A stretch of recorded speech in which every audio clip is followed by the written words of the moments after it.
Guys ఇప్పుడే Dhurandhar 2 movie తెలుగులో చూడడం జరిగింది. ఏంట్రా నిన్న కూడా వెళ్ళావు కదా అనుకుంటున్నారు. నిన్న కూడా వెళ్ళాను, హిందీకి వెళ్ళాను. నేనేమనుకున్నానంటే ఇంగ్లీష్ సబ్ టైటిల్స్ వేస్తారులే, బేసిక్ హిందీ ఉంటుందేమోలే, చూసేసి అర్థం చేసుకుందామని అనుకుంటే అది ఏమీ అర్థం కాల. వాటి ఈ సబ్ టైటిల్స్ వేయలా, ఏమీ వేయలా ఇంగ్లీష్లో. ఆ హిందీ చూస్తే నాకు అర్థమే కాల, మధ్యలో లేసి వచ్చేసా. ఆ టికెట్ బొక్క. సో ఈరోజు తెలుగు షోలు పడ్డాయి, వెళ్ళి చూశాను. ఒక్క మాటలో చెప్పాలి అంటే అదూర్ సూపర్ బ్లాక్ బస్టర్. నిజం చెప్తున్నాను, 4 hours ఎలా అబ్బా చూడాలి మూవీ అనుకున్నా కానీ అట్టే కూర్చోబెట్టాడు సీట్లో. ఏమైనా సినిమానా, ఫస్ట్ హాఫ్ 50 యావరేజ్ అనుకుందాం, సెకండ్ హాఫ్ ఉంటుంది అట్టే సీట్లు అట్టే కూర్చుంటావు అట్టే. Super movie guys, don't miss.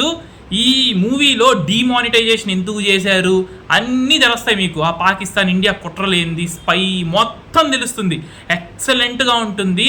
ఆ యాక్టింగ్ సూపర్బ్ యాక్టింగ్ అబ్బా. హీరో మాత్రము ప్రతి ఒక్కరు సూపర్గా చేశారు. ఎవరైతే నటించారో ఆ పాత్రల్లో అద్భుతంగా చేశారు. నాకైతే భయంకరంగా నచ్చింది. ఆ బీజిఎం కానీ, ఆ యాక్షన్ కానీ, ఆ సన్నివేశాలు కానీ, ఆ స్క్రీన్ ప్లే కానీ అసలు ఏం తోక పెట్టడానికి ఏం లేదు, దొంగ పెట్టడానికి. సినిమా సూపర్గా ఉంది. వెళ్ళండి. 4 hours, ఆల్మోస్ట్ 4 hours థియేటర్లోనే ఉంటారు, ఇంక్లూడింగ్ ఇంటర్వెల్. సో వెళ్ళండి, బాగా ఎంజాయ్ చేయండి, సినిమాని చూడండి, బాగుంటుంది. బాగుంది గైస్.